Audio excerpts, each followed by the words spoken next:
নিজে অকলে চৰকাৰ বনাব পাৰে তথাপিও প্ৰয়াত তৰুণ গগৈদেৱ বড়ো নেতৃত্বক সন্মান কৰি বড়ো নেতৃত্বৰ পৰা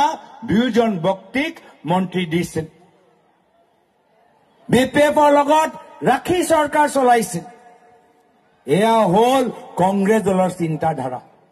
এয়া হল প্ৰয়াত তৰুণ গগৈদেৱৰ আপোনালোকৰ প্ৰতি মৰম কিন্তু আজিৰ তাৰিখত হিমন্ত বিশ্ব শৰ্মা ডাঙৰীয়া কেতিয়াবা ইউপিপিএলক ব্যৱহাৰ কৰে তাৰপিছত ইউপিপিএলক আঁতৰাই ৰাখে কেতিয়াবা বিপিএফ দলটোক আজি অপমানিত কৰে বিপিএফ দলটোক ভয় খুৱাবলৈ চেষ্টা কৰে মাত্ৰ এটাই চিন্তা তেওঁলোকৰ যে কেনেকৈ বিটিআৰ অঞ্চলত বিজেপি দলটোক শক্তিশালী কৰি দুখীয়া মানুহক উচ্ছেদ কৰা যায় আৰু ইয়াৰ মাটিবোৰ আদানী আম্বানীক বিক্ৰী কৰা যায় বা পৰিবাৰৰ নামত লোৱা যায় ইয়াৰ বাহিৰে আৰু একো চিন্তা নাই আজি এই কাৰণে অসমৰ প্ৰত্যেক জনগোষ্ঠী আজি ৰাস্তাত ওলাই আহিছে তিনচুকীয়াত উজনি অসমত আজি হাজাৰ হাজাৰ মৰাণ জনগোষ্ঠী মানুহবোৰ ওলাই আহিছে সেইদিনা আমি 15 আগষ্টত হোজাই লৈ গলো হাজাৰ হাজাৰ বঙালী মানুহ আমাৰ লগত ওলাই আহিলে কিয় কি তেওঁলোকে আজি বিজেপি প্ৰতাৰণা আৰু সহ্য কৰিব নোৱাৰে বিজেপি দলে বঙালী মানুহৰ পৰা ভোট ললে ভোট লোৱাৰ পিছত চৰকাৰ বনালে সাংসদ হল বিধায়ক হল মন্ত্ৰী হল কিন্তু বঙালীসকলৰ সমস্যা সমাধান কৰিব নোৱাৰিলে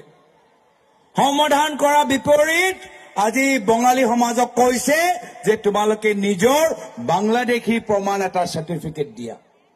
এয়া হৈছে তেওঁলোকৰ চিন্তাধাৰা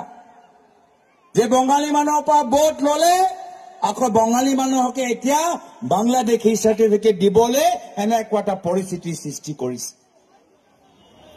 আজি আমি ক'বলৈ বিচাৰো যে আমাৰ দলৰ নেতা ৰাহুল গান্ধী ডাঙৰীয়া সদায় এটা কথা কয় দৰমত ভয় কৰিব নালাগে আৰু সেইখিনি এক কথা আজি আমি এখন সভাত ক'বলৈ বিচাৰো যে কংগ্ৰেছ মানে ভয় কৰিব নালাগে কংগ্ৰেছ দল আপোনাৰ লগত থাকিব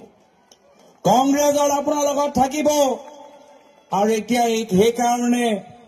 অলপ মুখ্যমন্ত্ৰী চেহেৰাবোৰ চাবচোন চেহেৰাটো অলপ শুকাই গৈছে চেহেৰাটো অলপ কলা হৈ গৈছে চলিবোৰ এফালে এফালে গৈ আছে হাৱাত উৰি আছে হয়নে নহয় কিয় যিহেতু